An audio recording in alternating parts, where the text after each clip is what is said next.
Hello বন্ধুরা, কেমন আছো তোমরা সবাই? আশা করি ভালো আছো। আমিও খুব ভালো আছি। তো বিশ্বজিৎ সুনিতা ক্রিয়েশনের নতুন একটা ভিডিওতে তোমাদের স্বাগত। তো আজ দেখো চিকেন কারি নিয়ে চলে এলাম তোমাদের কাছে। তো চলো প্রথমেই জানিয়ে দিই কী কী লাগছে। এখানে দেখো আমি আদা রসুনকে ছাড়িয়ে নিয়েছি, দেখো টমেটো কুচিয়ে নিয়েছি, দেখো গোটা ধনে গোটা জিরেকে আমি কিন্তু সামান্য জলে ভিজিয়ে রেখেছি, এটা পেস্ট করব। আর আলুটাকে দেখো এরকম টুকরো করে কেটেছি, আর পেঁয়াজ কুচিয়ে নিয়েছি, ধনেপাতা কুচিয়ে নিয়েছি। দেখো টমেটোটাকে আমি কিন্তু এখানে পেস্ট করে নিয়েছি, গোটা ধনে গোটা জিরেটাকেও পেস্ট করে নিয়েছি, আদা রসুন পেস্ট।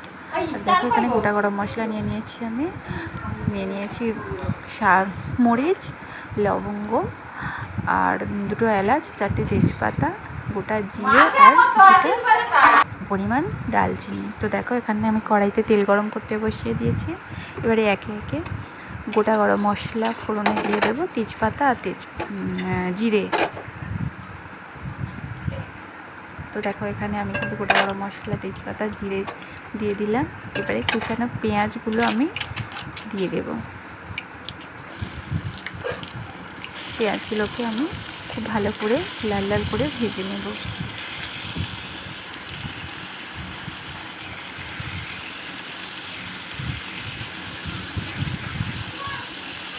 দেখো পেঁয়াজগুলোকে আমি পেঁয়াজ ভাজার সময় একটা ট্রিক্স তোমাদের জানিয়ে রাখি।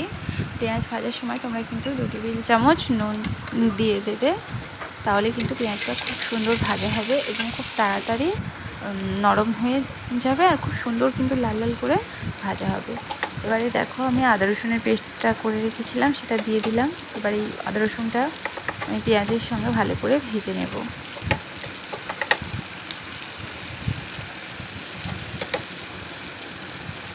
দেখো আদা রসুনটাকে আমি কিন্তু ভালো করে ভেজে নিচ্ছি।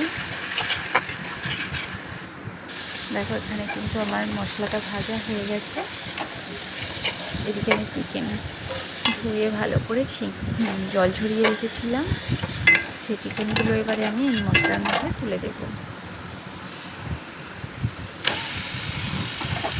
এবার চিকেনগুলো এই মশলার সঙ্গে ভালো করে ভেজে নেব।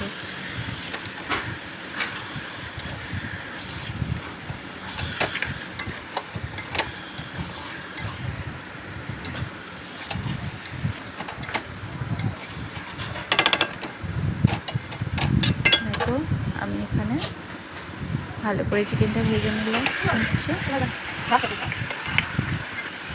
আমি কিন্তু ইউটিউবে নতুন, তো যদি কিছু ভুলভ্রান্তি থেকে থাকে তাহলে প্লিজ নিজের বন্ধু আমাকে প্লিজ ক্ষমা করে দিও, আর পাশে থেকো। দেখো এখানে আমি গোটা জিরা আর গোটা ধনের যে পেস্টটা করে রেখেছিলাম সেটা দিয়ে দিলাম। আর এখানে দেখো আমি 2 টেবিল চামচ দিয়ে দিলাম হলুদ গুঁড়ো, 1.5 টেবিল চামচ দিয়ে দিলাম লঙ্কার গুঁড়ো, আর দেখো 1/2 চামচ দিয়ে দিয়েছি চিনি, এটা রং হওয়ার জন্য দিয়েছি। দেখো আমার কাছে কিন্তু আদা রসুনটা সামান্য কম লাগছিল, তাই মনে হলো আর একটু দেওয়ার প্রয়োজন আছে, তাই আমি এখানে আদা রসুনটা এই সময় দিয়ে দিলাম। তো এবার মশলাগুলো ভালো করে আমি মাংসের সঙ্গে মাখিয়ে নেব। মাখিয়ে কিন্তু আমি ঢাকা দিয়ে কষতে দেব আঁচ কমিয়ে। এই পর্যায়ে এসে কিন্তু আঁচ কমিয়ে দিতে হবে। দেখো ঢাকনা খুলে নিয়েছি, নিয়ে ভালো করে উল্টে পাল্টে এবার টমেটো পেস্টটা দিয়ে দেবো। দিয়ে ভালো করে টমেটো পেস্টটা এর সঙ্গে মিক্স করে নিয়ে আবার কিন্তু আমি ঢাকা না দিয়ে আঁচ কমিয়ে 5 মিনিট কষবো। দেখো আমি ঢাকনা খুলে নিয়েছি। এবারে নুন হলুদ দিয়ে আলু ভেজে রেখেছিলাম সেগুলো দিয়ে দিলাম। দিয়ে আমি আলুটাও চিকেনের সঙ্গে ভালো করে আমি কষিয়ে নেব। টোটাল আমি 15 মিনিট মতো চিকেন কষাই, এতে কিন্তু চিকেনের স্বাদটা অনেকটাই বেড়ে যায়। ঢাকনা দিয়ে আঁচ কমিয়ে কিন্তু তোমরা চিকেনটা কষাবে।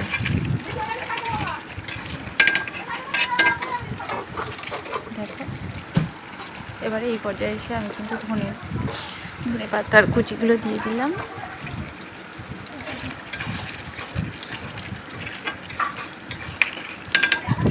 ভালো করে নেড়ে নেব। নেড়ে নিয়ে এখানে দেখো আমার হাজব্যান্ড আর আমার মেয়ে প্লেট নিয়ে দাঁড়িয়ে রয়েছে, ওরা চিকেন কষা খাবে বলে, তাদের জন্যই তুলে নিচ্ছি একটু।